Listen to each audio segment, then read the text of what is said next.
یہ کوششیں بھی اسی مقصد کے لیے ہیں تاکہ پاکستان اور افغانستان کے بیچ میں یہ جو سیز فائر ہے اس کو طویل کیا جائے، اس کو مستقل کیا جائے، دونوں ملک آپس میں نہ لڑیں۔ اب اگر پاکستان ذمہ داری قبول کر لیتا ہے تو پھر ظاہر ہے کہ جو ثالث ہیں، قطر ہے، ترکیہ ہے، تو اس کے سامنے جواب دہ ہونا پڑے گا۔ پاکستان بار بار کہتا ہے کہ ان حملہ آوروں کا تعاقب کیا جائے گا یا ان ملیٹنٹس کا تعاقب کیا جائے گا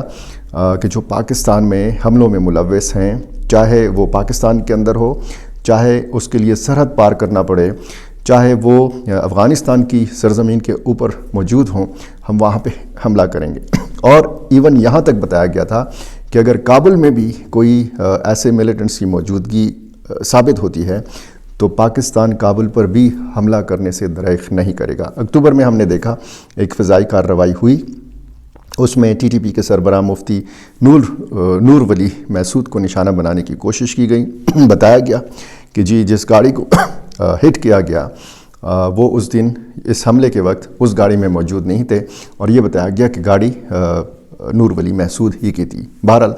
بعد میں پھر ایک ویڈیو جاری ہوئی، جس طرح میں نے پچھلی ویڈیو میں بھی آپ کو بتایا تھا، جس میں نور ولی محسود نے دعویٰ کیا کہ وہ زندہ ہیں، وہی تاریخ دن بتا رہے ہیں، اور انہوں نے یہ کہا کہ وہ خیبر پختونخوا کے ضلع خیبر میں موجود ہیں۔ افغان فورسز نے، افغان حکومت نے کابل میں ہونے والی جو فضائی کارروائی تھی اس پر شدید رد عمل دیا، اس حد تک رد عمل دیا کہ چترال سے لے کر جو بلوچستان تک 2540 کلومیٹر کی جو سرحد ہے، یہ تقریباً پوری کی پوری سرحد کو انگیج کر دیا، اور وہاں سے افغان فورسز حملہ آور ہیں۔ 2640 کلومیٹر کی سرحد ہے، معاف کیجیے گا، یہ جو 2640 کلومیٹر کی سرحد ہے، یہاں پر بہت سارے مقامات ایسے ہیں کہ وہاں پر فورسز کو پوری طرح لگایا نہیں جا سکتا، یعنی یہ نہیں ہو سکتا کہ ہر کلومیٹر کے اوپر جو ہے وہ چوکیاں ہوں اور وہاں پہ سرحدی فورسز ہوں، یہ پاکستان کی طرف سے بھی اور یہ افغانستان کی طرف سے بھی۔ تو جو رد عمل افغان حکومت نے، افغان طالبان نے کابل پر ہونے والے حملے کے بعد دیا، تو کیا یہ صرف یہ رد عمل تھا کہ جی افغانستان کے دارالحکومت کو نشانہ بنایا گیا، یا یہ اس چیز کا رد عمل تھا کہ وہاں ٹی ٹی پی کے سربراہ نور ولی محسود کو نشانہ بنایا گیا؟ اب جب خوست میں، کنڑ میں اور پکتیکا میں یہ فضائی کارروائیاں ہوئی ہیں تو اس کا کیا جواب دیا جائے گا؟ کیونکہ اس سے پہلے بھی انہی علاقوں میں فضائی کارروائیاں ہوئی ہیں، اور پاکستان کی طرف سے باقاعدہ یہ تصدیق ہوئی ہے کہ ہاں وہاں پہ فضائی کارروائیاں اس کی طرف سے کی گئی ہیں۔ کابل کا جو حملہ تھا اس حوالے سے پاکستان نے نہ تردید کی نہ تصدیق کی۔ D G I S P R سے جب پشاور میں ہونے والی پریس کانفرنس میں سوال پوچھا گیا کہ جی یہ جو حملہ ہوا ہے، اس حملے کے ایک دن بعد یہ پریس کانفرنس ہوئی تھی، کابل کا جو فضائی حملہ تھا اس کے ایک دن بعد پشاور میں D G I S P R نے پریس کانفرنس کی تھی، تو اس سوال کے جواب میں D G I S P R نے نہ اس کو تسلیم کیا تھا اور نہ اس کی تردید کی تھی، نہ تصدیق کی تھی نہ تردید کی تھی۔ یہ جو حملہ ہوا ہے خوست میں، کنڑ میں اور پکتیکا میں، D G I S P R نے باقاعدہ اس کی تردید کر دی ہے، کہا ہے کہ پاکستان نے ایسی کوئی کارروائی نہیں کی۔ پچھلی ویڈیو میں بھی میں نے ایک سوال اٹھایا تھا کہ پھر اگر یہ کارروائی پاکستان نے نہیں کی تو پھر یہ کارروائی کس نے کی ہے؟ فالس فلیگ آپریشن جس طریقے سے یہ اصطلاح استعمال کی جاتی ہے، اور جب ہندوستان کے اندر کوئی حملہ ہوتا ہے اور اس کا پاکستان کے اوپر الزام لگتا ہے، جیسے پہلگام کا واقعہ ہوا تھا، تو اس قسم کے حملوں کے بعد ہم فالس فلیگ آپریشن کی جو اصطلاح ہے وہ بہت زیادہ سنتے ہیں۔ اور اسی طرح سوشل میڈیا پر D G I S P R کی اس پریس کانفرنس کے بعد میں دیکھ رہا ہوں، مجھے سننے کو اور پڑھنے کو مل رہا ہے کہ فالس فلیگ آپریشن کی اصطلاح جو ہے یہ ان حملوں کے لیے استعمال کی جا رہی ہے۔ وہاں پر سویلین جو ہیں یہ مارے گئے ہیں، بتایا گیا ہے یہ افغان حکومت کی طرف سے، ذبیح اللہ مجاہد کی طرف سے، اور انہوں نے کہا کہ جی خواتین اور بچوں کو مارا گیا ہے۔ وہاں پہ جو تباہی کے مناظر ہیں ویڈیوز کی صورت میں، ایک حجرہ ہے، کچے مکانات بھی ہیں،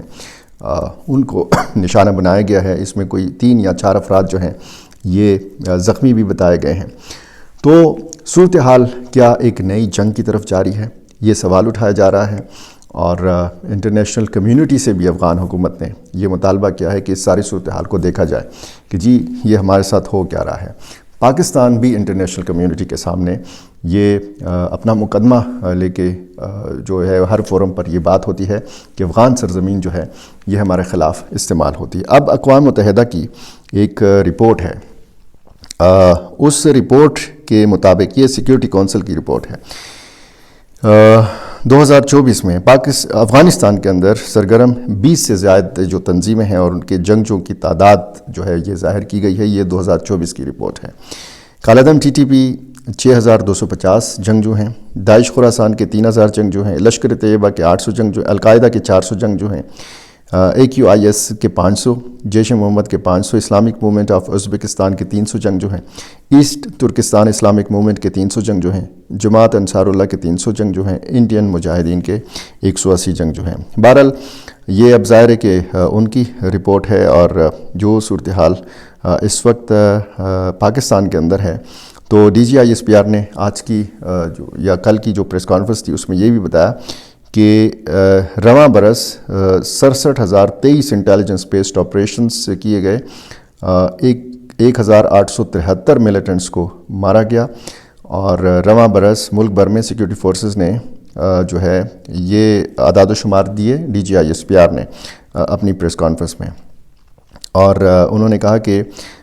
انٹیلیجنس بیسڈ آپریشنز جو ہیں یہ سب سے زیادہ بلوچستان میں کیے گئے۔ بلوچستان میں جنوری 2025 سے لے کر اب تک کل 53,000 انٹیلیجنس بیسڈ آپریشنز کیے گئے ہیں، اور یہ بھی بتایا گیا ہے کہ جنوری 2025 سے لے کر اب تک خیبر پختونخوا میں 12,857 انٹیلیجنس بیسڈ آپریشنز کیے گئے ہیں۔ انہوں نے یہ بھی بتایا کہ رواں برس ملک بھر میں دہشت گردی کے 4,729 واقعات پیش آئے۔ خیبر پختونخوا میں سب سے زیادہ 3,357 دہشت گردی کے واقعات ہوئے۔ جنوری 2025 سے اب تک 1,873 دہشت گرد مارے گئے۔ ترجمان پاک فوج نے بتایا کہ بارڈر مینجمنٹ پر بیانیہ بنایا جاتا ہے کہ وہاں تو فوج اور FC ہے، خیبر پختونخوا میں افغانستان کے ساتھ بارڈر کی لمبائی 1229 کلومیٹر ہے۔ خیبر پختونخوا کے افغانستان کے ساتھ بارڈر پر 20 بارڈر کراسنگ پوائنٹس ہیں۔ انہوں نے کہا کہ اتنی فورس نہیں ہے کہ اس بارڈر پر مکمل طور پر نظر رکھی جا سکے۔ فیصلہ خیبر پختونخوا کی انتظامیہ نے کرنا ہے کہ سمگلنگ روکنی ہے، بارڈر پر پوسٹوں پر حملہ کر کے سمگلنگ والی گاڑیاں پار کروائی جاتی ہیں۔ یہ بھی بتایا انہوں نے کہ خیبر پختونخوا میں 32 کا حصہ افغان طالبان کو جاتا ہے۔ خیبر پختونخوا میں 4.5 لاکھ نان کسٹم پیڈ گاڑیاں چل رہی ہیں۔ 2024 میں 3,66,000 افغان مہاجرین واپس بھجوائے گئے۔ 2025 میں 9,71,604 افغانی واپس بھجوائے گئے، اور انہوں نے یہ بھی کہا کہ ہمارا مسئلہ افغان طالبان رجیم کے ساتھ ہے، افغانستان اور اس کے عوام کے ساتھ نہیں ہے۔ افغانستان میں بیٹھا ہوا ٹولہ افغانیوں کا نمائندہ نہیں، خون اور تجارت اکٹھے نہیں چل سکتے۔ DGISPR نے کہا کہ ہم جب سٹرائکس کرتے ہیں تو اس کا اعتراف بھی کرتے ہیں، پاکستان کی جانب سے سویلینز کو ٹارگٹ نہیں کیا جاتا، فوج کا ہر افسر سالانہ بنیادوں پر اپنے احساس سے ظاہر کرتا ہے۔ باقی بھی بہت ساری تفصیل ہے انہی معاملات کے حوالے سے۔ تو جو صورتحال اس وقت ہم پاکستان اور افغانستان کے مابین دیکھ رہے ہیں، فورسز ہائی الرٹ ہیں، لیکن بتایا جاتا ہے کہ افغان فورسز بھی جوابی حملے کے لیے تیار ہیں، لیکن حملہ ابھی نہیں ہے، جوابی کارروائی ابھی نہیں ہے، اور اس بات کا خدشہ یا امکان موجود ہے کہ اگر پاکستان میں اس طرح کے حملے جس طرح FC ہیڈ کوارٹر پشاور پر ہوا، اسلام آباد کچہری والا واقعہ، بنو کے واقعات، ڈیرہ اسماعیل خان کے واقعات، اور پھر کیڈٹ کالج وانا جنوبی وزیرستان کا واقعہ، تو اگر اس کے بعد کوئی اس طرح کا واقعہ ہوتا ہے تو پاکستان پھر جواب دے گا، اور اسی قسم کی فضائی کارروائی کی صورت میں دے گا، لیکن ذمہ داری قبول نہیں کرے گا۔ یہ بتایا گیا ہے، یہ ایک نئی اسٹریٹجی ہے، اور اس نئی حکمت عملی کے اثرات کیا ہوں گے، اس کے نتائج کیا ہوں گے، کیا ایک بار پھر اسی طرح کی صورتحال ہوگی، کیا افغان طالبان کے اوپر اپنی عوام کا دباؤ بڑھے گا، جو اینٹی پاکستان جذبات ہیں، وہ ظاہر ہے کہ وہ یہ جذبات رکھنے والے لوگ جو ہیں یہ ضرور اپنی حکومت سے چاہیں گے کہ پاکستان کو جواب دیا جائے۔ جب موازنہ آپ کرتے ہیں افغان فورسز کا اور پاکستانی فورسز کا، تو یہ موازنہ جو ہے یہ کمپیریزن بنتا نہیں ہے۔ کیا بنتا ہے، صورتحال کیا بنتی ہے، بات چیت کے کیا امکانات ہیں، مذاکرات آئندہ کیا امکانات ہیں، کیونکہ دوحہ میں، استنبول میں مذاکرات جو ہیں یہ نامکمل رہ گئے تھے، اور اب روس کی، ایران کی، ترکی کی جو کوششیں ہیں، کیا یہ کوششیں رنگ لائیں گی؟ کیا جو اسلام آباد میں وفد موجود ہے ایران کا، آنے والے چند دنوں میں جو ترکی کے انٹیلیجنس چیف آ رہے ہیں پاکستان، کیا ان کو خالی ہاتھ واپس جانا پڑے گا یا کچھ نہ کچھ امیدیں برقرار ہیں؟ ان سارے سوالوں کا جواب ظاہر ہے کہ یہاں بیٹھ کے نہیں دیا جا سکتا۔ کچھ چیزیں جو ہیں یہ آنے والے وقت پہ، آنے والے دنوں پہ چھوڑ دیتے ہیں۔ میرا چینل آپ نے ابھی تک سبسکرائب نہیں کیا، یہ کر لیجئے اور مجھے اپنی رائے سے ضرور نوازا کیجئے۔ بہت شکریہ۔